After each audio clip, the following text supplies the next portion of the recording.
कुर्सी कुमार के नाम से मशहूर हैं नीतीश कुमार, लेकिन लगता है कि नीतीश कुमार का कुर्सी मोह भंग होने लगा है। ये कयास उनके उस बयान के बाद लगाए जाने लगे जब उन्होंने तेजस्वी यादव को सत्ता की चाबी देने का जिक्र छेड़ दिया। लेकिन सवाल यह है कि वो तेजस्वी यादव को बिहार की कमान सौंपने के लिए इतने आतुर क्यों हैं, मसलन इतने बेचैन क्यों दिख रहे हैं। क्या सचमुच नीतीश कुमार तेजस्वी को अपने मन से कुर्सी सौंप रहे हैं या कोई बड़ी मजबूरी है उनके सामने जिसका जिक्र वो कर ही नहीं रहे। ऐसे कई सवाल बिहार की राजनीति में पिछले 3-4 दिनों से तैर रहे हैं। कुर्सी के लिए ही तो नीतीश कुमार जोड़ तोड़ करते रहे हैं, कभी इस पाले कभी उस पाले, तो कभी किसी और तरीके से गठबंधन कर लिया। तभी तो सियासी गलियारे में उनका एक और नाम वायरल हो गया और वो है पलटू राम का। लेकिन अब उनके सामने ऐसी कौन सी मजबूरी आ गई कि वो बिना किसी दबाव के अपनी कुर्सी तेजस्वी यादव को सौंपने के लिए तैयार हो गए। नीतीश कुमार का हाल ही में एक बयान सामने आया जिसमें उन्होंने भारतीय जनता पार्टी और प्रधानमंत्री पद को लेकर टिप्पणी की। बोले, मुझे सीएम या पीएम बनने की कोई लालसा नहीं है, मेरा लक्ष्य है कि 2024 में भाजपा को सत्ता से साफ करना। अब इसको लेकर कई तरीके के सवाल खड़े होने लगे। आइए बताते हैं आपको कि बिहार की राजनीति में अब आगे क्या होगा, नीतीश कुमार ने ऐसा क्यों बयान दिया और क्या नीतीश कुमार का मोह कुर्सी से भंग हो गया है।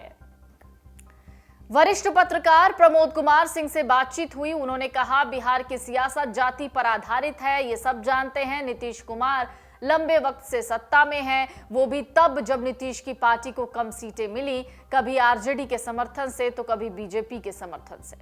अब लगातार जेडीयू की स्थिति में गिरावट हो रही है, ऐसे में वो अब नए विकल्प की कोशिश में जुट गए हैं।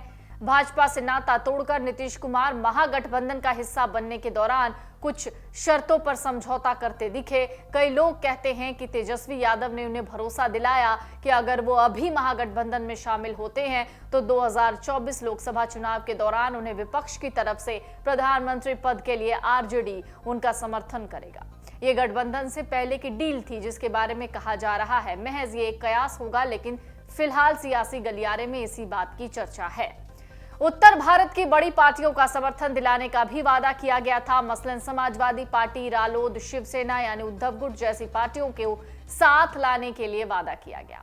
वहीं खुद बिहार की सत्ता तेजस्वी को सौंपने के लिए नीतीश कुमार ने कहा था।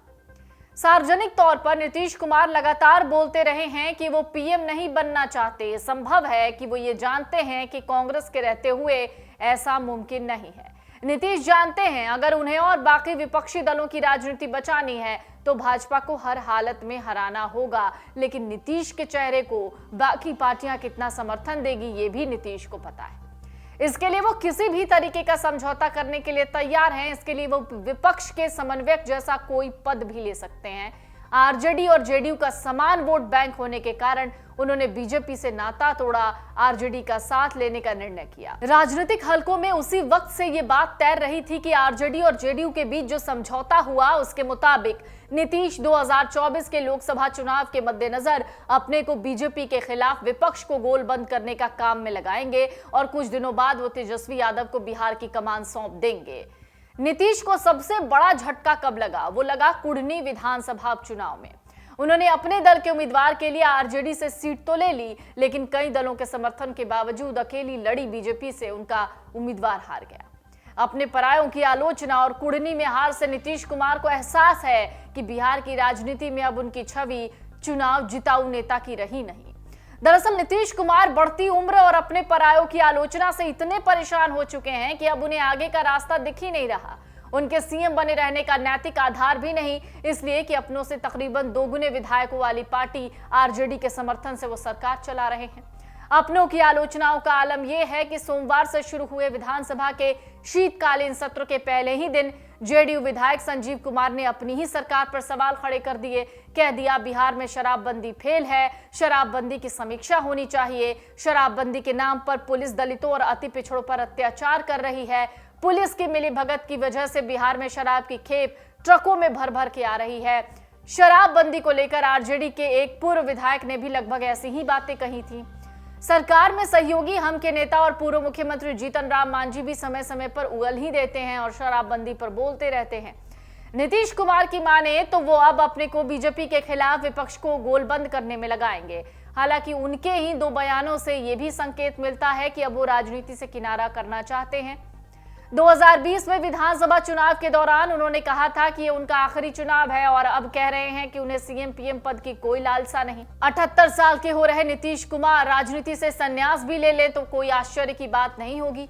बहरहाल वो विपक्ष को एकजुट करेंगे, लेकिन अब तक की जो स्थितियां हैं उसमें उन्हें कामयाबी मिल पाएगी या नहीं, ये संदिग्ध है। डाउनलोड करें अमर उजाला ऐप और पाएं खबरें लगातार। अगर आप ये वीडियो YouTube पर देख रहे हैं तो हमारे चैनल को सब्सक्राइब करें और बेल आइकन को दबाना ना भूलें। अगर आप Facebook पर ये वीडियो देख रहे हैं तो हमारे पेज को लाइक करें।